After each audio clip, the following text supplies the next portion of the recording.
አዲስ ፍጥረት መሆን የሐዋርያው ጳውሎስ መልእክት ወደ ገላትያ ሰዎች ምዕራፍ 6 ከቁጥር 11 ውጫዊ በሆነው ነገር ለመታየት የሚፈልጉ ሰዎች ትገረዙ ዘንድ ሊያስገድዳችሁ ይጥራሉ።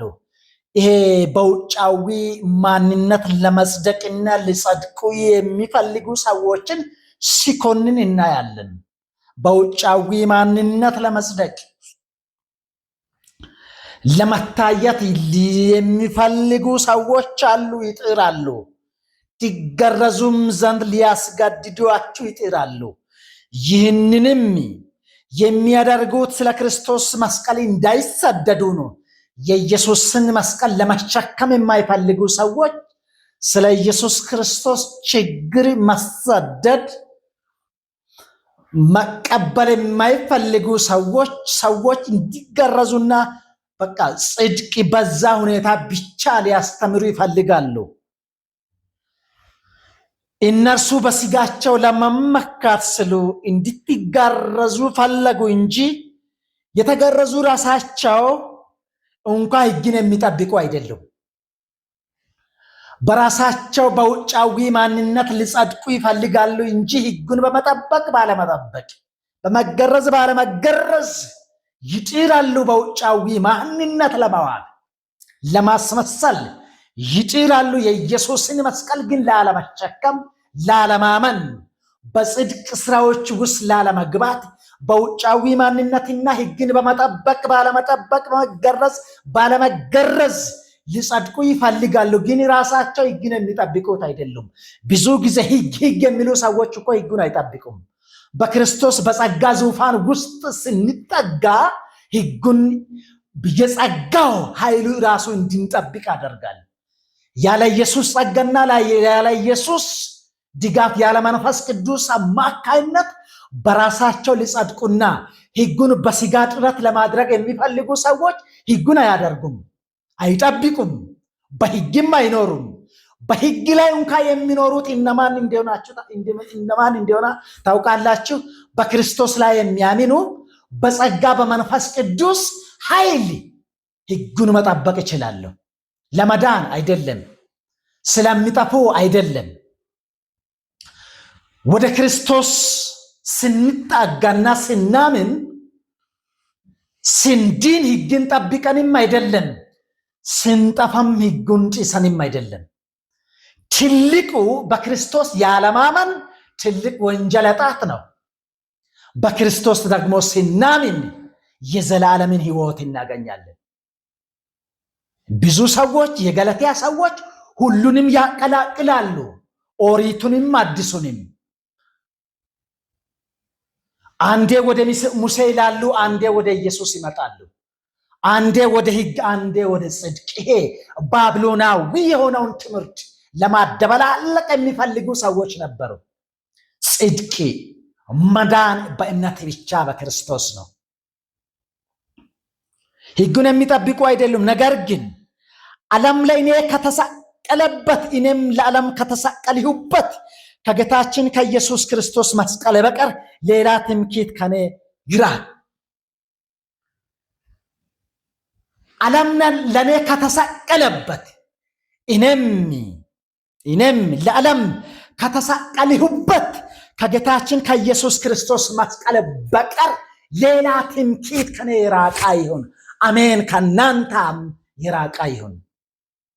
ከኢየሱስ መስቀል ውጪ የመገረዝ ያለመገረዝ፣ ሕጉን የመጠበቅ ያለመጠበቅ፣ በዛ ለመጽደቅ መሞከር፣ ከመስቀል ውጪ ከኢየሱስ እምነት ውጪ ከተሰቀለበት ከደሙ ከስሬ ከተደረገበት ውጪ ማንኛውም ነገር ከኢየሱስ መስቀል በቀር ሌላ የራቀ ይሁን ይላል።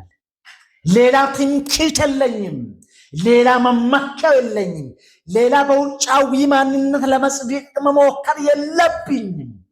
እኔ የጸደቅኩትና የቆምኩት በውስጣዊ ማንነት አዲስ ፍጥረት የሆንኩት በመገረዝ አይደለም። አዲስ ፍጥረት ዳግም የተወለድኩበት በኢየሱስ መስቀል። ከዚህ መስቀል ውጪ ሌላ ትምህርት ከኔ የራቀ ይሁን ይላል ጳውሎስ። አዎ መገረዝ ሆነ አለመገረዝ አይጠቅምም። የሚጠቅመው አዲስ ፍጥረት መሆን ነው። በኢየሱስ ላይ ማመን ነው። ወደ ጸጋ ዙፋን መቅረብ ነው። ኢየሱስን የግል አዳኝ አድርጎ መቀበል ነው። በእርሱ የሚያምን አይፈረድበትምና የማያምን አሁኑኑ ተፈርዶበታል ይላል መጽሐፍ ቅዱስ። በእርሱ የሚያምን አይፈረድበትም፣ የዘለዓለምን ሕይወት እንዳገኘው መጽሐፍ ቅዱስ ይነግራል። ያላመኑት ገና የሚጠብቁት ፍርድ የላቸው፣ አሁኑኑ ተፈርዶባቸዋል በእነሱ ላይ። ስለዚህ አዲስ ፍጥረት መሆን ነው። ይህ አዲስ ፍጥረት መሆን ነው ዋናው የሚለው ኢየሱስን የግል አዳኝ አድርጎ ማመን ነው። መዳን በጸጋ በእምነት ብቻ መሆኑን፣ በመስቀል ስርየት ብቻ መሆኑን ማመን ነው። በጎ ነገር ጨምረን አይደለም። መልካም ነገር አትስሩ አላልኳቸው። ያመነነው ያ የተቀበልነው ጸጋ ራሱ መልካም ነገርን እንድናደርግ ያግዘናል።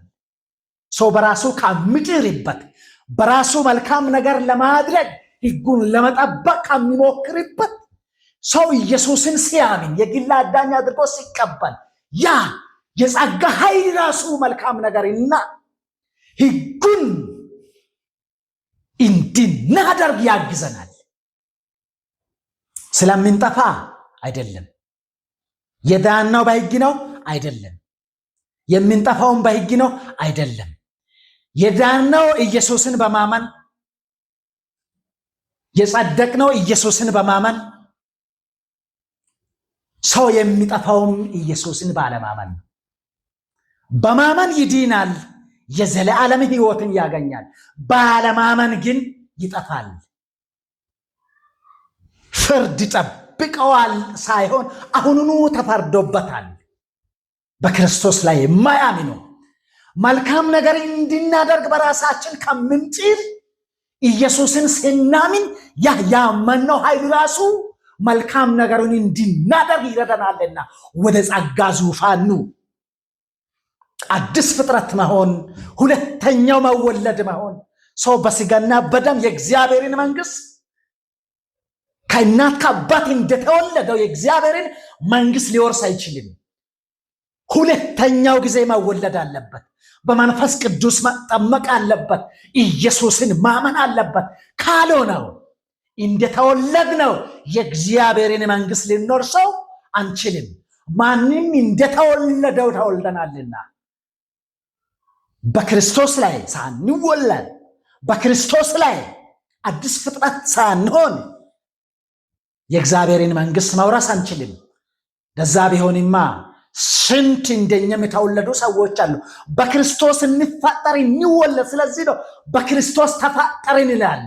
ያን ፍጥረት አዲስ ፍጥረት ይላል መጽሐፍ ቅዱስ። በክርስቶስ ላይ እንፈጠር። ይህንን ትእዛዝ በሚከተሉ ሁሉ የእግዚአብሔር ሆነው የእስራኤል ላይ ሰላምና ምሕረት ይሁን። እኔ የኢየሱስን ምልክት በስጋዬ ተሸክሜአለሁ ይላል ጳውሎስ። እኔ የኢየሱስን ምልክት በስጋዬ ተሸክሜአለሁ፣ ከእንግዲህ ወዲህ ማንም አያስቸግረኝም። ወንድሞቼ የጌታችን የኢየሱስ ክርስቶስ ጸጋ ከመንፈሳችሁ ጋር ይሁን። አሜን አሜን። ከሁላችንም ጋር የኢየሱስን መስቀል እንሸከም። ተሸክሜአለሁ። እኔ የኢየሱስ ማደሪያ ነኝ። የመንፈስ ቅዱስ ማደሪያ ነኝ።